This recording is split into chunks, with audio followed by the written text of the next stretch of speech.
Now I kindly request Mr. Kuldeep Sharma sir to grace us with his theme lecture. Please sir.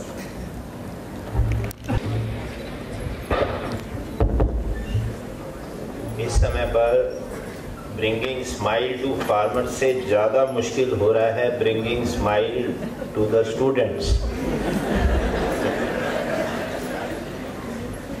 मुझे नहीं पता था sir ने मुझे इतना मुश्किल काम दे दिया है। एंड सर सॉरी, मैंने आपका आइडिया नहीं चुराया है। मंथन मुझे भी बहुत अच्छी लगती है। मंथन की स्टार्टिंग में आपने बताया, मंथन की स्टार्टिंग में जो डायलॉग आता है, डॉक्टर राव वहां पहुंचते हैं एनडीडीबी से और वो ट्रेन से वेट कर रहे होते हैं कोई लेने आएगा, तो जो दो किसान आते हैं उन्हें लेने, उनका डायलॉग होता है, सर माफ करना आज ट्रेन टाइम पे आ गई। So those people reached late there. That was what Manthan was all about. And I think this Manthan was more of Manthan on, the whole of this dairy industry. जो dairy industry का churn है, मंथन उसके बारे में। जैसे एक समुद्र मंथन हुआ था और एक शायद हमारे यहाँ पे एक मंथन हुआ था जिसका नाम है ऑपरेशन फ्लड। शायद ये मंथन was touching more in that direction. देखिए, डेयरी एक ऐसा सेक्टर है जिसमें मैं जितना बता दिया और मेरे गुरुओं ने बता दिया उससे ज्यादा मेरे पास है नहीं बताने को। जैसे कहते हैं ना, मेरी उम्र तुम्हें लग जाए, मैं सोच रहा था जब आप बोल रहे थे कि मेरा टाइम भी आपको लग जाए। We are speaking so well, so nicely, giving us all the details. मैं हिंदी भी बोलूंगा, इंग्लिश भी बोलूंगा, क्योंकि मैं आज अब किसान की बात कर रहा हूँ। मैं यहाँ आपको कुछ बताने नहीं आया, मैं आपको ये बताने आया हूँ कि आज से 35-40 साल पहले जब मैं तुम जैसा स्टूडेंट था, या जब ऐसी कन्वोकेशन हो रही थी, what kind of responsibility were we feeling on our shoulder? तभी लोग थे हमें बताने के लिए। आज जिसमें आपको ये बताऊंगा, अगले 40-45 मिनट मुझे जब हटाना हो हटा देना, मैं हट जाऊंगा। मेरी प्रेजेंटेशन ऐसी होती है कि पहली स्लाइड पे भी खत्म कर सकता हूँ, बाकी 100 स्लाइड्स तो हैं ही। So it's up to you. मैं आपको एक छोटी सी कहानी सुना। पहले स्माइल पे बात करते हैं, क्योंकि स्माइल एक बड़ा मुश्किल सब्जेक्ट है। और अब आज हम फार्मर की स्माइल की बात करेंगे।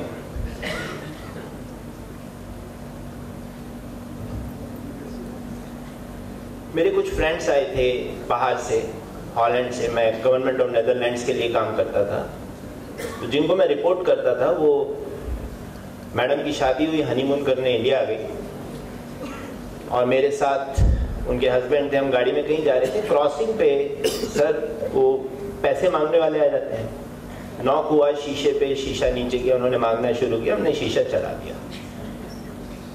हर husband was a marketing kind of a marketing guru, brand guru in Holland, a known name over there. He asked a very simple question. He asked कि इतने सारे हर क्रॉसिंग पे आते हैं, आपसे पैसे मांगते हैं, and I understand what is the status of India. इनकी पॉपुलेशन बहुत ज्यादा है, ये आपसे कार छीन क्यों नहीं लेते?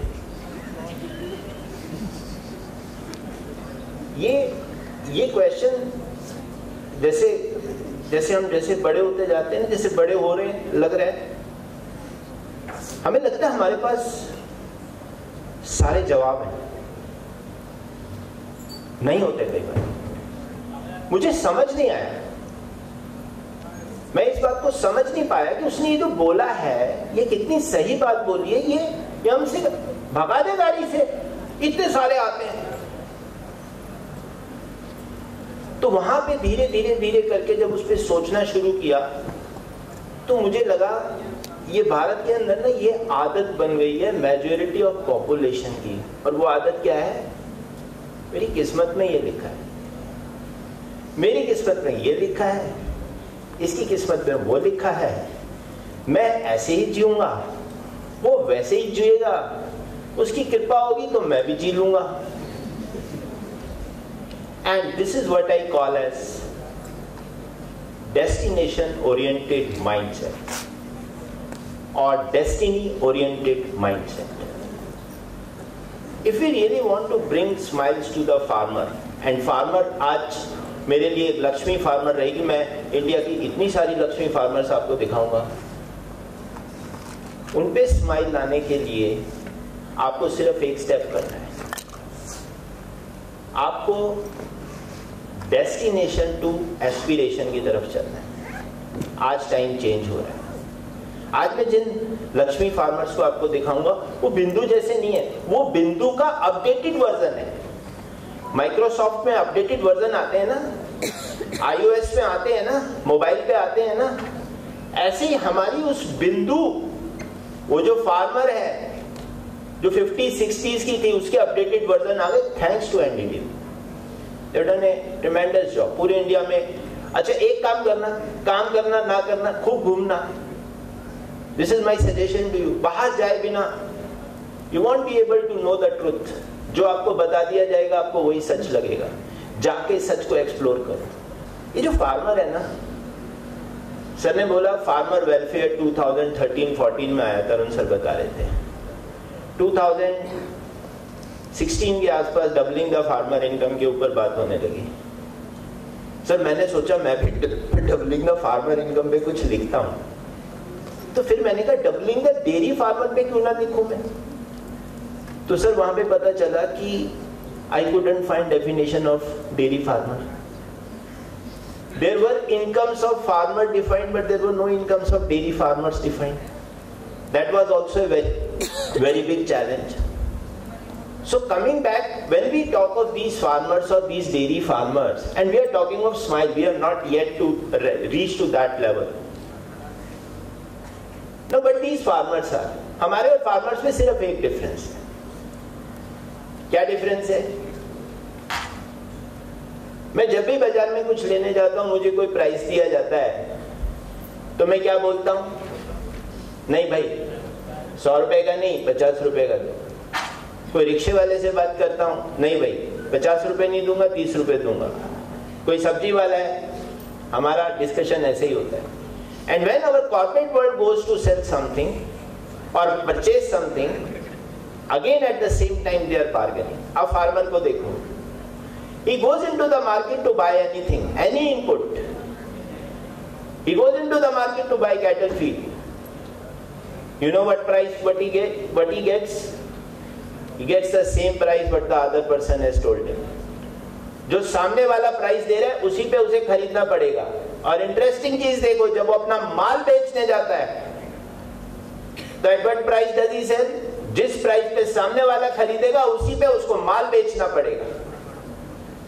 इधर भी उसकी मर्जी नहीं चलने दो, उधर भी उसकी मर्जी नहीं चलने दो, फिर कहो let's bring smile to our farmers. पर दूसरी इंटरेस्टिंग चीज, थोड़ा बहुत मैं भी घूम लिया हूं, 37-38 ईयर्स हो गए इंडस्ट्री में। मैंने सिर्फ फिल्मों में फार्मर्स को रोते हुए देखा है, रियल में नहीं देखा। रियल में they are much stronger, they are under distress. उन्हें गुस्से में देखा है, उन्हें नाराज होते हुए देखा है, उन्हें ज्यादा पैसा मांगते हुए देखा है, बट उनको कभी ऐसे रोते हुए या, और जब भी आपको वेलकम करेंगे they will be welcoming you with a smile.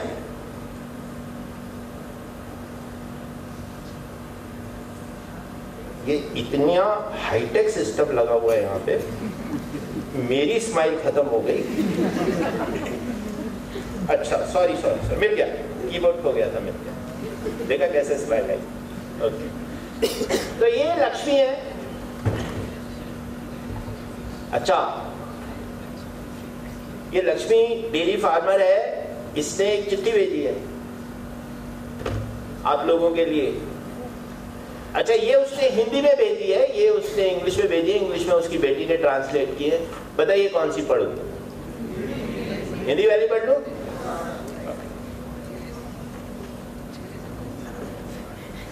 इस समय किसी में हिम्मत नहीं है जो कह दे दोनों पढ़ लो। ओके, देखिए ये उस समय का पोस्ट कार्ड है जब लक्ष्मी जी की फोटो पोस्ट कार्ड पे छपी होती थी। खैर, ये लक्ष्मी ने अपनी एक दिन की कहानी भेजी है। अच्छा, ये कहानी आपके लिए एक पहेली है। आपको इस कहानी में से वो सारी चीजें निकालनी जिससे पता लगे कि लक्ष्मी की स्माइल, जैसे क्वेश्चन आता है ना, कौन से फैक्टर लक्ष्मी की स्माइल इंपैक्ट करते हैं। जैसे तरुण सर कह रहे थे मंथन सब्जेक्ट पे होनी चाहिए। सर मैं कंज्यूमर बिहेवियर पढ़ाता था कुछ मैनेजमेंट स्टूडेंट्स को, कहीं कुछ कॉलेज बुला लेते थे मुझे, मैंने थोड़ी सी किताब भी लिख ली उस पर। उसमें मैंने दिल चाहता है रेफरेंस मूवी लगा रखी थी सर। अब तो खैर मंथन जो है it has come on YouTube also, all of you can watch it. मैं लक्ष्मी हूं, भारत की एक महिला डेयरी किसान। लक्ष्मी जो अपनी 4 गायों और अपनी परिवार के 5 सदस्यों की देखभाल करती हूँ। मैं हर रोज सुबह 4 बजे उठती हूँ। अपनी गायों गायत्री, सावित्री, जमुना और सरस्वती के लिए घर पर बिना किसी मिलावट का चारा तैयार करती हूँ। मैं अपने परिवार के लिए खाना बनाने से पहले गायों को चारा खिलाती हूँ, क्योंकि मैं जानती हूँ कि अच्छे दूध के लिए पशुओं की अच्छी देखभाल बहुत जरूरी है। फिर मैं अपनी गायों का दूध दूहती हूँ। मैं कुछ दूध अपने परिवार के लिए रखकर और बाकी दूध अपने गांव की सहकारी समिति पर भेजने के लिए दूध के डब्बे में डाल देती हूँ। अब मैं मेरे पति को जगाती हूँ और उन्हें बताती हूँ कि दूध को गांव के दूध संग्रह केंद्र में डालने का समय हो गया है। मैं घर की सफाई के अपने रोजमर्रा के कार्यों को शुरू करने से पहले गौशाला और उसके आसपास के स्थान की साफ सफाई करती हूँ। अब वक्त हो जाता है कि मैं अपने बूढ़े ससुर से गायों को चारागाहों, घास के मैदानों में ले जाने का आग्रह करूं। फिर मेरी चारों प्यारी गायें चरने और आराम करने के लिए दिन भर के लिए बाहर चली जाती हैं। अब मुझे अपने बच्चे और पति के लिए लंच पैक करने का समय हो गया। मुझे अपनी छोटी बेटी को गांव के कॉन्वेंट प्री स्कूल में ही छोड़ना पड़ता है। मेरे बड़े बच्चों का अपना स्कूल जाना पड़ता है जो मेरे गांव से 2 किलोमीटर दूर है। वे स्कूल टेम्पो से जाते हैं। अब मैं अपने घर का काम करती हूँ, उस सारे बिखराव को साफ करती हूँ जो परिवार के अन्य सदस्यों ने अपने अपने काम पर जाते समय फैलाया है। अभी सुबह के 11 बज रहे हैं और मुझे आज के दिन के पहले कुछ खाली पल मिले हैं। मन में ख्याल आता है, चलो एक बारी सरस्वती को देख लूं, जो पिछले सप्ताह बीमार हो गई थी। चेहरा भी काफी उदास हो गया है। गांव के डॉक्टर साहब ने कुछ दवाई दी है, लेकिन अब मैं कुछ देसी जड़ी बूटियों से उसका इलाज करने का प्रयास कर रही हूँ और उसकी हालत में सुधार हो रहा है। मैंने अपने पति को तहसील से असली डॉक्टर को बुलाने को कहा है, लेकिन उन्हें डॉक्टर के पास जाने का समय नहीं मिल पा रहा है। मैं जानती हूँ वो डॉक्टर को नहीं बुलाएंगे क्योंकि इसमें पैसा खर्च होता है। मेरी बेचारी सरस्वती ने 10 दिन बाद मुझे देखकर प्यार से रंभाया है। अब मैं उसके चेहरे पर मुस्कान देख सकती हूँ। मैं सरस्वती के लिए मरहम बनाती हूँ और उसे लगाती हूँ। सरस्वती की माँ मेरे साथ तब आई थी जब मैं शादी के बाद इस घर में आई थी। तब वो छोटी सी बच्चिया थी और मैं प्यार से उसे छोटी मिम्मा बुलाती थी। अब मैं गौशाला क्षेत्र की सफाई करती हूँ, फर्श से गोबर इकट्ठा कर रही हूँ। मुझे आज गाय के गोबर के उपले बनाने हैं। मुझे पिछले 2 दिनों से उपले बनाने का समय नहीं मिल पाया। वह सूख रहा है, लेकिन सही उपला बना पाने के लिए मैं पुराने गोबर को ताजा गोबर में मिलाकर पूरी कोशिश करती हूँ कि अच्छे उपले बने। मैं बिजली के आने का इंतजार कर रही हूँ क्योंकि आज मुझे अपनी गायों के शाम के लिए चारा भी काटना है।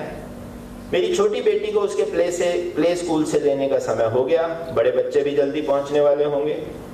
मेरी प्यारी गायों के लौटने का समय हो गया। मैंने उनका आवास क्षेत्र तैयार कर दिया है। दूध निकालने के लिए वह बाल्टी भी साफ कर दी है। दूध दोहने, चारा खिलाने, खाना पकाने की पूरी प्रक्रिया एक बारी फिर दोहराई जाती है। शाम को मेरे ससुर दूध संग्रह केंद्र पर दूध को लेके जाते हैं क्योंकि शाम को मेरे पति देर से आते हैं।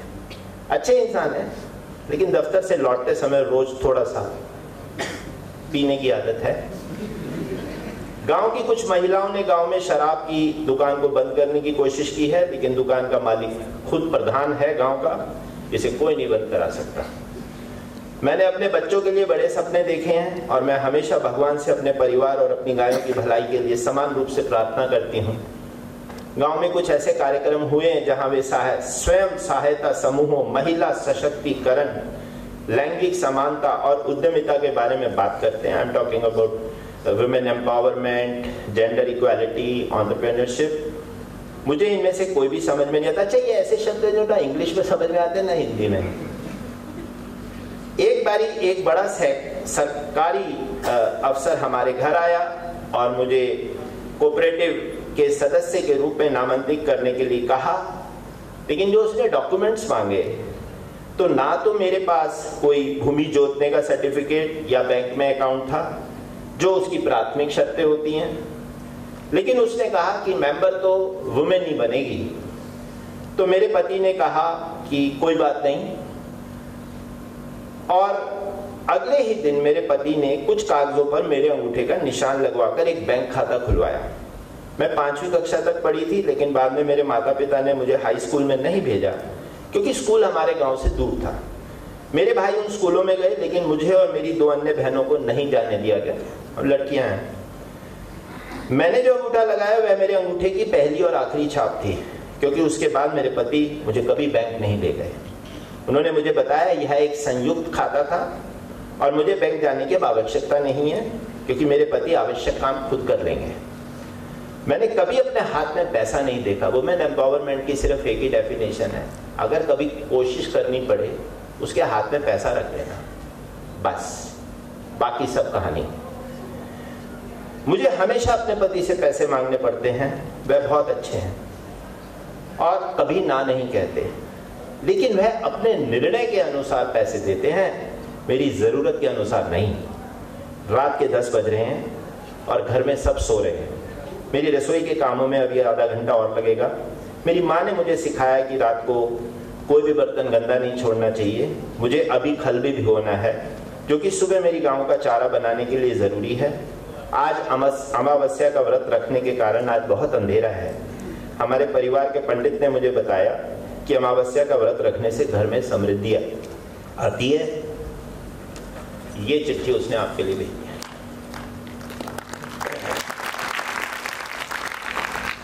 आप खुद इस चिट्ठी से समझ सकते हैं, इस लक्ष्मी के चेहरे पे कोई दुख नहीं है। इसने सारे दुखों को ले लिया है, यदि इस कहानी में आपको कहीं पे महसूस होए।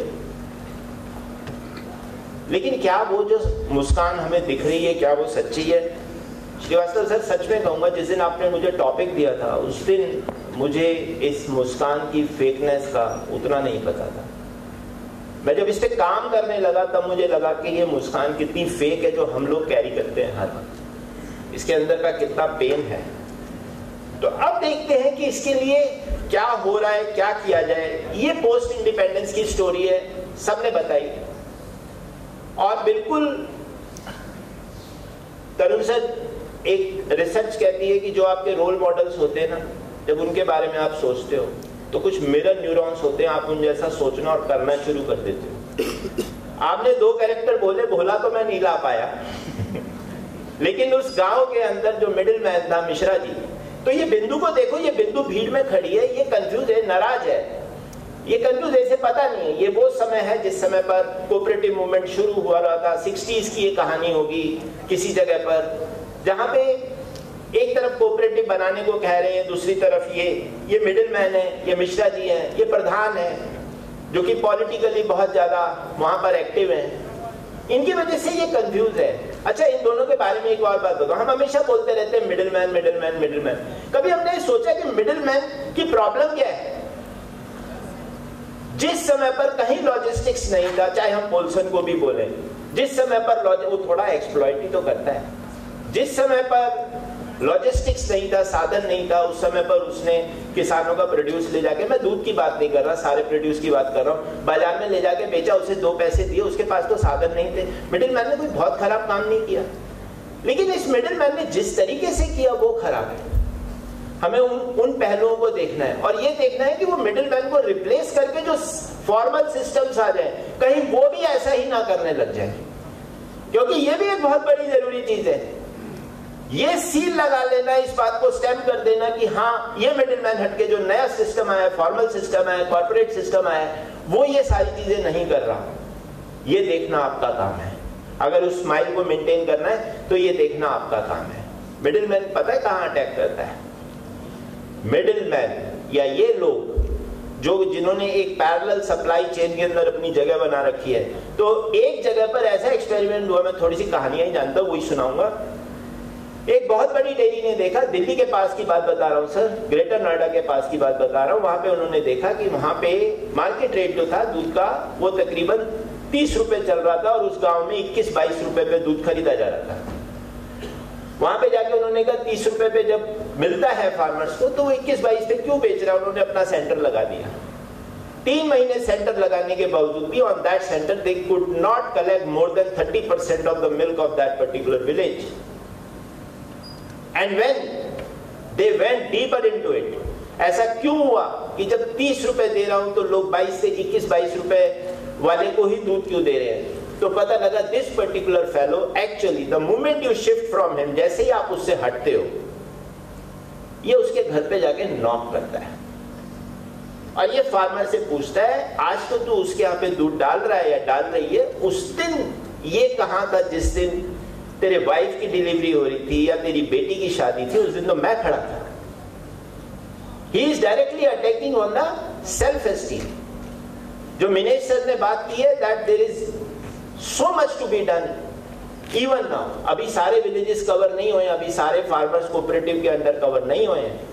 So from that angle we need to remove all these people। Same is true with these people जो कि प्रधान है या who have got kind of a political cloud, जो कि एक तरीके के exclusion को create करते हैं। We have to work against them। तो क्या हुआ इंडिपेंडेंस के बाद? डॉक्टर कुरियन, डॉक्टर त्रिभुवन दास पटेल जी की कहानी आपने सुनी। इन लोगों ने क्या किया, इन लोगों को 2 चीजें बहुत क्लियरली समझ में आ गई। डॉक्टर कुरियन ने 2-3 पॉइंट बहुत अच्छे बोले।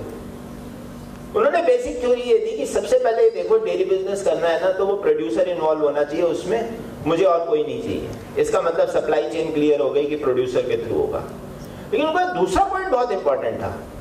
उनका दूसरा इंपॉर्टेंट पॉइंट ये था कि जब भी तुम डेयरी बिजनेस की बात करो तो ये जरूर देख लेना कि आसपास कोई मार्केट हो। कारण क्या है, यदि मार्केट नजदीक में नहीं है जो कि उसका पैसा दे सके, प्रॉपर पैसा दे सके, तब तक आपको इस बिजनेस में नहीं जाना चाहिए। और तीसरा, उन्होंने कोऑपरेटिव मॉडल हर जगह पर जो भी स्ट्रक्चर बनता है उसका डिस्ट्रिक्ट लेवल पे क्या होगा, फेडरेशन लेवल पे क्या होगा, ताकि पूरी ओनरशिप रहे। तो 2 चीजें क्लियर हो गई, एक तो फार्मर्स के लिए कोऑपरेटिव मॉडल यानी इंक्लूसिवनेस, और दूसरा उन्होंने कहा जो हम दूध कलेक्ट करेंगे इसका क्या करेंगे। So for that we require infrastructure. So they started to work on the infrastructure part of it. दोनों चीजें धीरे धीरे बढ़ने लग गई and that was the time जबकि शास्त्री जी वहां पे आए और शास्त्री जी के आने पे जब बात हुई तो पता लगा कि भाई इतना खूबसूरत मॉडल तुम इसको गुजरात तक क्यों रुक रहे हो, ये तो अच्छी फ्रेग्रेंस है, let it go to other places. और वहां पे if I am not wrong 21 जुलाई 1965 को एनडीडीबी फॉर्म हुआ। अब ये एनडीडीबी फॉर्म होते, देखो अभी तक पिक्चर चल रही थी स्लो, अभी तक थी थोड़ी सी ब्लैक एंड व्हाइट। ये जैसे ही एनडीडीबी फॉर्म हुआ पिक्चर की शेप चेंज होने लग गई। एनडीडीबी फॉर्म हुआ और यहां से ये जरूरतें हुई that if we have to expand our infrastructure where to get the funds, and that was the time when doctor Kurien saw and whole of the world saw कि Europe they were having problem of plenty, like last year in India also we had problem of plenty। हमारे पास हर जगह दूध बहुत ज्यादा था। तो ये भी मान लेना कि अगर सारी चीजें बढ़ा दी जाएं, कहीं पे कुछ मीटिंग्स में ऐसी बात हुई कि इंडिया का आज 2000 का एवरेज है, सपोज कर लीजिए लैक्टेशन यील्ड का, let us take it to 8000 by 2047। ये भी देख लेना कि हमें कहां तक आगे जाना है। बहुत ज्यादा भी ठीक नहीं है, there has to be some level of optimization because we should not forget हमारा स्ट्रक्चर बिल्कुल डिफरेंट है।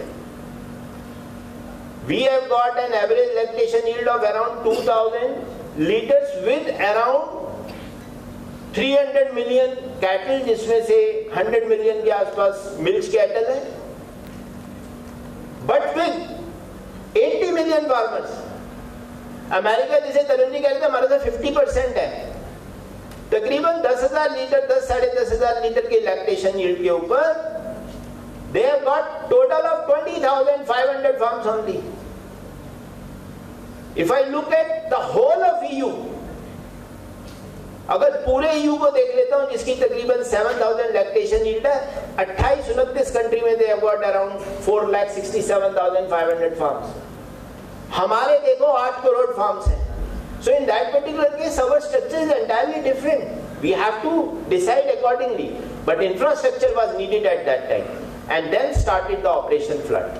और Operation Flood start होने के बाद ये 1972 की I think जब Mother Dairy was getting inaugurated, that was also part of it. Operation Flood, अब आप इंडिया को 3 पार्ट में डिवाइड कर लो, first 25, second 25 and third 25, like you have got trimester in an year. First 25 1950s के आसपास हमारा total milk production, जैसे sir ने बताया, मैं तो नोट किए जा रहा था, 17 मिलियन मेट्रिक टन था और हमारा पर कैपिटा तकरीबन 130 ml था।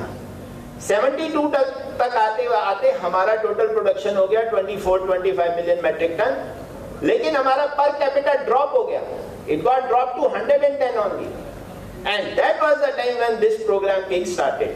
नेक्स्ट 25 इयर्स एक नया फॉर्मूला आ गया इंडिया के लिए, जो सोडी सर बता रहे थे। Every 25 years our milk production was trebling and our per capita availability was doubling. 97-98 में हम आए, हमारी प्रोडक्शन चली गई 25 से 75 मिलियन मेट्रिक टन, हम वर्ल्ड के लार्जेस्ट मिल्क प्रोड्यूसर बन गए। हमारा पर कैपिटा चला गया 220 ml। 2022 आया, हमारी प्रोडक्शन चली गई to the level of 225 million metric ton, हमारा पर कैपिटा डबल हो गया at 440 millilitres. Why? Because of this most successful programme in the world. Least cost पे फार्मर को मैक्सिमम बेनिफिट देने वाला इससे बड़ा प्रोग्राम वर्ल्ड में इंक्लूजन पे कोई नहीं हुआ। ये मैं नहीं कह रहा, ये वर्ल्ड बैंक ने कहा है। What were the challenges? One of the challenge was breed. Breed पे काम शुरू हुआ, हमारी ब्रीड गई, सर ने बताया, हमारा गिर गया ब्राजील। हमारे यहाँ पे तब इनिशियली क्या था हमारा, जिस समय पर हम आई थिंक उस समय पर हमारा 400 की लैक्टेशन यील्ड थी कैटल की at the time of independence. Today cattle की 1200 के आसपास है, उस समय बफलो की 600 के आसपास थी, आज बफलो की 1800 से 2000 के आसपास है। अच्छा एक चीज और, ये भी देखो फार्मर क्या कर रहा है, आपको उससे भी बहुत लेसन्स मिलेंगे। In 1947 when we got independence, at that time we were having a total population of 155 million as far as the cattle were concerned, which got increased to 192 only by 2019 जो सेंसस हुआ। Buffalo की थी 42.6 million, which got increased to 100 million। आप मुझे बताइए ये 42.6 से 100 और कैटल की हमारी 155 से 200 तक पहुंची है या 199 तक पहुंची है, ये 42.5 से जो 100 जा रही है, इसका मतलब फार्मर को कुछ दिखा है उसमें, कोई गवर्नमेंट का डिस्क्रिमिनेटरी नहीं हुआ as well as I understand. कुछ अंदर कोई सीक्रेट मिशन हो, दैट आई डोंट नो।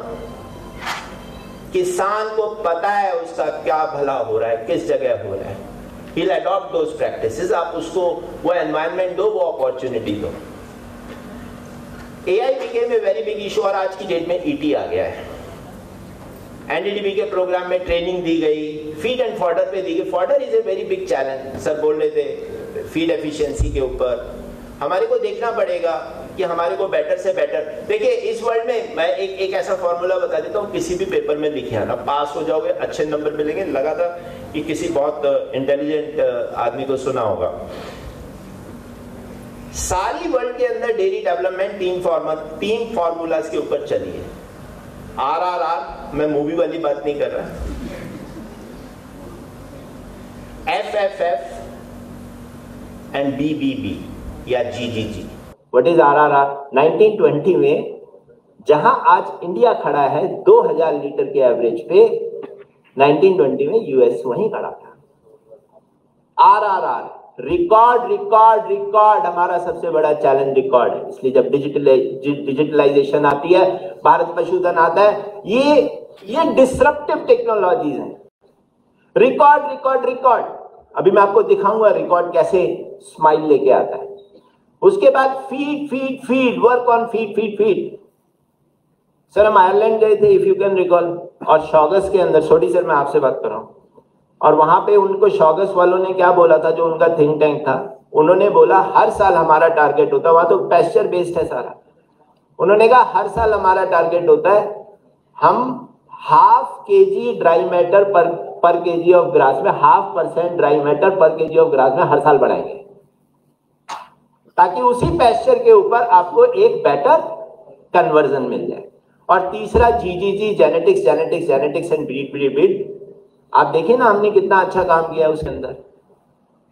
आज एआई का नेटवर्क देखा जाए, आपको पता है कोविड के अंदर जब वर्ल्ड ने हमसे कहा था how will you handle these vaccine, तुमने 2 ही एग्जांपल दिए थे, हमने एग्जांपल दिया था अपने पोलियो मिशन का, और हमने एग्जांपल दिया था अपनी एआई कैपेबिलिटीज का। LN2 हर जगह पहुंचा क्योंकि हमारी एआई कैपेबिलिटी वर्ल्ड में सबसे ज्यादा है। 120 मिलियन का नंबर तो अभी सर ने मेरे को दिखा दिया। 120 मिलियन डोजेस सीमेंट की हम बनाते हैं, 80 मिलियन डोजेस हम अप्लाई करते हैं। 100,000 एआई स्टेशन इंडिया के पास हैं, 70-80,000 एआई टेक्नीशियंस हैं। गैप्स हैं, अभी ज्यादा काम करना पड़ेगा, क्योंकि ये सब होते हुए भी आई थिंक ओनली 35% हम अभी एआई कर पा रहे हैं। और आप लोगों को आगे स्किल पे काम करना पड़ेगा, क्योंकि वर्ल्ड का एवरेज 50 to 60% सक्सेस रेट है, इंडिया का it is around 35%, which is much less. AI में हम बहुत काम करें। अच्छा, एआई का best example again comes on buffalo. AI की बदौलत आज हम बफलो में उस लेवल पे हैं जहां पे हमारी मैक्सिमम बफलो अब डिस्क्रिप्ट कैटेगरीज की, आपको उन्हीं से दूध मिल रहा है। इसी वजह से अगर आप यील्ड में देखेंगे there has been so much of improvement. ये सारे training programme including biogas were provided during the operation front. अब यहां से अब हम कुछ अपनी इंटरवेंशंस की बात करते हैं, तो हम कुछ गांव में गए और वहां पे जाके हमने एक चीज जो हमने सबसे बड़ी सीखी वो ये सीखी कि किसान बाहर वाले से नहीं सीखना चाहता। हम ले गए लोगों को, वी वर डिस्कसिंग, उन्होंने एक ही बात बोली, कहते भैया ऐसा है किसान को ना किसानी मत सिखाना। It's a very simple statement, they know what to do, they just say that okay how you can improve upon our whatever category. हमारे को जो भी हमारे इश्यूज हैं इन टर्म्स ऑफ, चाहे वो इकोनॉमिकल हो चाहे वो सोशल हो, how you can improve upon that, don't tell us the technique. So what we did, we started to work with these in a cost effective manner। ये farmers हैं कुछ सीकर के पास की, जहां पे हमने इन्हें अजोला सिखाया, एक छोटे ग्रुप को अजोला सिखा के, and we created community resource person. अगर आप और कुछ नहीं कर सकते, संडे की संडे जाके किसी गांव में अवेयरनेस दे दीजिए, कम्युनिटी रिसोर्स पर्सन बना के आ जाइए। चाहे इतनी छोटी सलाह दे दीजिए दैट ओके तुम 2 बारी पानी देते हो ना जानवर को, give it 3 times, more than sufficient. इससे ज्यादा आपको कोई काम नहीं करना है। ये कम्युनिटी रिसोर्स पर्सन ने दूसरे किसानों को ये सिखाया। छोटी छोटी हमने मशीन्स दे दी, जिसके अंदर सर जो बैलेंस राशन की बात कर रहे हैं वो मल्टीपर्पज है, उसी में शेफ काट लो, उसी में आटा निकाल लो, उसी में दलिया बना लो, व्हाटएवर, एंड देन आज तो वो सब डिजिटलाइज्ड हो रहे हैं। These were the things जहां पे उन्हें लगा कि हाँ, now we understand it, we are getting better yield, almost at the same cost we are getting more produce। चाहे दूध का रेट नहीं बढ़ा, बट उनके पास 2 पैसे आ गए। इन काम यहां नहीं खत्म हुआ। सबसे इंपॉर्टेंट चीज है जो कि उसके चेहरे पे स्माइल इसलिए है और कॉर्पोरेट की स्माइल इसलिए उड़ती है क्योंकि कॉर्पोरेट बैलेंस शीट देखता है और फार्मर के पास कुछ है ही नहीं, तो वो स्माइल ही करता रहेगा। सपोज कर लो अगर आप, या आपको नहीं, किसी और को ये पता ही ना हो कि 104 डिग्री बुखार बहुत होता है, तो अगर उसको 107 भी हो वो तो हंसता रहेगा, वो कहेगा पता नहीं लग रहा है थोड़ा ज्यादा गर्म हुआ है, थोड़ा पेन हो रहा है बॉडी में, बट उसे ये नहीं पता है बस अब तू जाने वाला है। This is the fact with the farmer, they even do not know. जैसे कहते हैं, किसी ने बहुत अच्छी बात बोली, एक ईमानदार आदमी के साथ आप बेईमानी नहीं कर सकते, कारण उसे पता ही नहीं मेरे साथ बेईमानी हुई है। फार्मर को पता ही नहीं उसका लॉस हो गया है, because he is doing it as a part of his daily chore. वो ये लेटर सच्चा लेटर है, ये कोई झूठा लेटर नहीं है। किसी भी लक्ष्मी का जाके देखोगे तो पूरे दिन की उसकी डायरी फाड़ोगे, यही पेज निकलेगा। लेकिन हमने कहा डायरी दूसरी बनाओ, क्या इनपुट दिया है, क्या आउटपुट दिया है, जस्ट राइट इट डाउन, शाम को पता लग जाएगा। तो बिलियंस ऑफ फार्मर्स की सस्टेनेबिलिटी ज्यादा इंपॉर्टेंट है या मेरी एक काऊ की वजह से जो एमिशन हो रहा है वो इंपॉर्टेंट है? तो आगे कि हमारे को एमिशन कंट्रोल करते हुए सस्टेनेबिलिटी पे फोकस करना है। First time the world has changed there orientation in last December I think, and that is a very good step. अब ऐसे सिनेरियो के अंदर आज आप फील कर सकते हैं ये एक कलेक्शन सिस्टम था इंडिया का, हुआ 2004-2005 से एकदम से इसमें ट्रैक्शन आई, पता लगा एजेंट या सेक्रेटरी उसके बच्चे सेंटर पे आके खड़े होने लग गए। कारण there is a computer over there, that was the catch. ये अब आपका पूरा आईटी रिलेटेड, आईटी ओरिएंटेड, और मैं लास्ट में कंक्लूड करना चाहूंगा कि सर ने बोला था, शायद चौहान सर ने बोला था कि आर्टिफिशियल इंसेमिनेशन का, चाहे डोनर का, चाहे सरोगेट मदर का, लेकिन एआई को यह भी देखना है कि मुझे किस लेवल का प्रोडक्टिविटी चाहिए। आज मैं न्यूजीलैंड को देखता हूं तो न्यूजीलैंड में 10,000 फार्म्स के ऊपर 4600 की ही प्रोडक्टिविटी है। यानी इंडिया के लिए किस लेवल का वो ऑप्टिमाइज होना चाहिए, ये एआई को यूज करके हमें नेक्स्ट लेवल पे फार्मर की स्माइल के लिए काम करना चाहिए। अब देखिए इस कंट्री में जहां हम खड़े हैं, फार्मर की स्माइल कैसे नहीं आएगी?